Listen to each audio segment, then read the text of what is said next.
Hi everyone. In this lecture, we are going to discuss an optimization to the largest subarray sum problem using a approach that is known as prefix sums. Okay, so I want to reduce the time that we have taken, that is n cube, to solve this problem, and how we can reduce this time.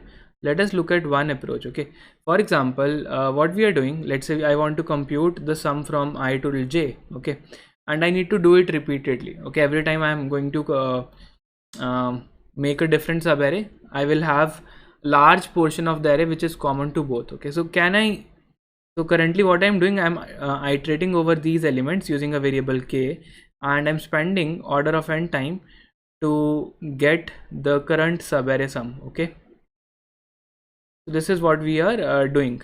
So this loop takes order of n time. So I want to reduce this time complexity to order of 1, let's say. So what I can do, I can use a concept of a prefix sum. Okay, so that means we can actually do some pre-computation. Okay, what we can do, we will store, let's say we have this array and the elements are 1, 2, 4, -2 and 3. So what I will do, I will make another array and I will call it as let's say prefix array. Okay, and in this array I'm going to say this will store the cumulative sum of all the elements till now. So till this point we have sum 1, till this point we have sum of all the elements till now, that is 2 plus 1, that is 3.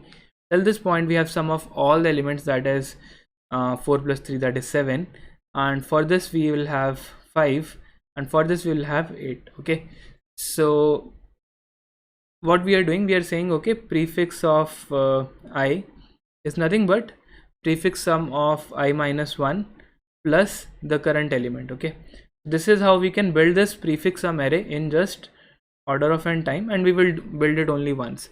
Now let's say a query comes which says, okay, you have to find out the sum of this subarray. Okay, maybe starting from this I till this j.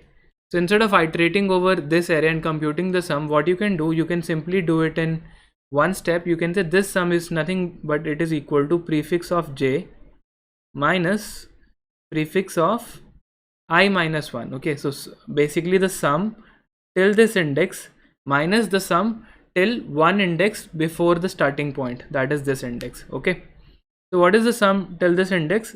Till this index the sum is 5.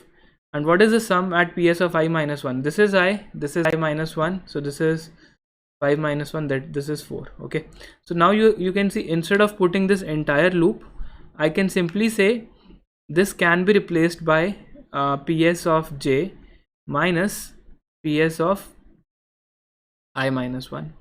That's something that we can do. Okay, and this is the beauty of this particular solution.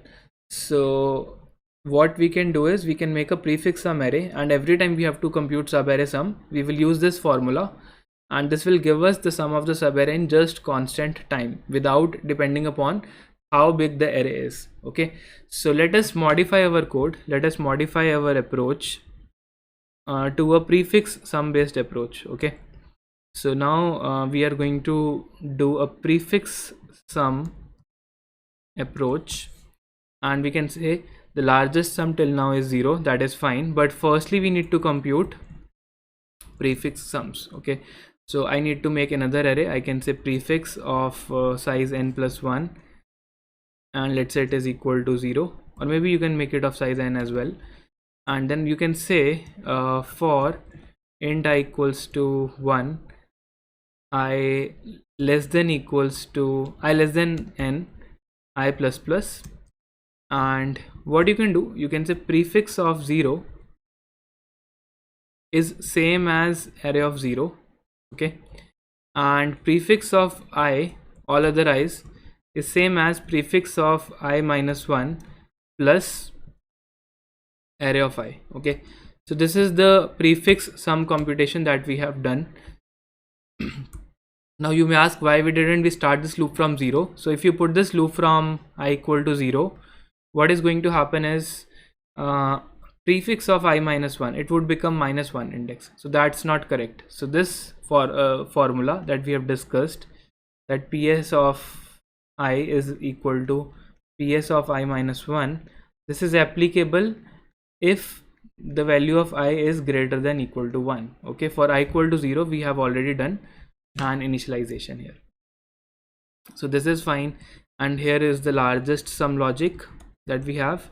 Now we want to replace this code, and subarray sum can be computed from prefix sum. So prefix sum is we can say prefix of j minus prefix of I minus 1. That's it.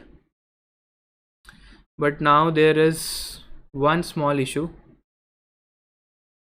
So the issue is with here we are doing I minus 1, and here I can take a value 0. Okay, so what we can check if I is greater than 0, then this formula is valid. Okay, and if someone says, okay, I want a prefix sum starting from index 0 till certain index j, that is nothing but that is equal to prefix of j only. Okay, so in that case we need to put this value as 0. So maybe I can put, if I is greater than 0, then use this value. If it is not greater than 0, then if it is equal to 0, then you simply use prefix of j. So this acts as a if else. It's called as a ternary operator in C++, and that's it. That's what we have to do. And finally we can return the largest sum. So I make another function, largest sum 2, and let me make a call to this function, largest sum 2. I pass in the array. Okay, we got one error. Okay, a variable size array. So yeah, so this is okay, this is an error. Ideally we should make it a constant size array here, and it will work. Otherwise we can take a vector, or we can also take a dynamic array. Okay, so this is a problem with certain version of C++. In newer versions of C++ it is also supported.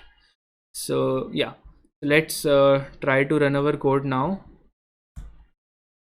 and you can see from both the approaches we are getting an answer of 11.